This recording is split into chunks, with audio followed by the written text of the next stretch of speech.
ba yan? Chef Timothy, ano pa itong nakikita namin sa harap namin? Mare, nakaka-overwhelm to Siguro talaga. kasi, Mare.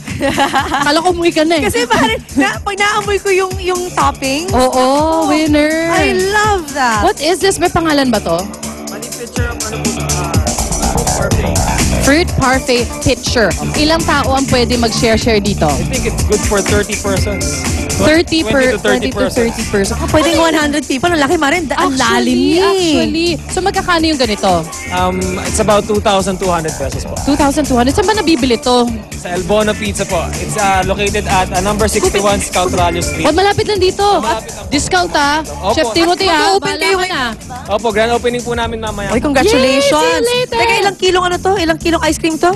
3 gallons po ng ice cream. 3 Wow. gallons of ice cream, Mare. Boys, kaya natin to. Magbabalik pa unang hirit. Tingnan niyo yung pizza, ubos na, oh. Ang galing talaga ng unang hirit. I love it. Good for 100 persons daw, oh. Oh, wala. Renta lang kami. Kaya namin yan.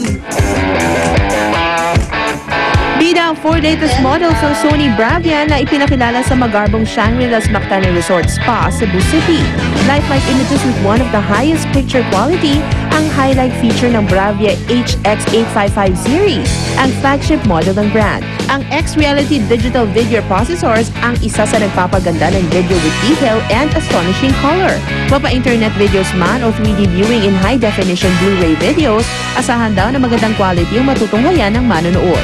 Isang makabuluhang proyekto ng Julie's Bake Shop katuwang ang Catholic community ang pinirmahan kamakailan. Sa usapang pandesal o panghanap buhay at negosyo, dalay edukasyong pangkabuhayan sa ating lahat, maaaring magkaroon ng maliit na franchise ng Julie's ang ating mga kababayan sa pamamagitan ng chain franchising.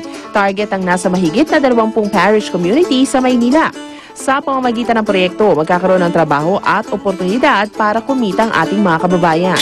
Ayon sa pag-aaral ng Philippine Association of Entomologists, ang lamok na sanhi ng dengue ay hindi lamang tuwing hapon nangangagat kundi pati sa gabi.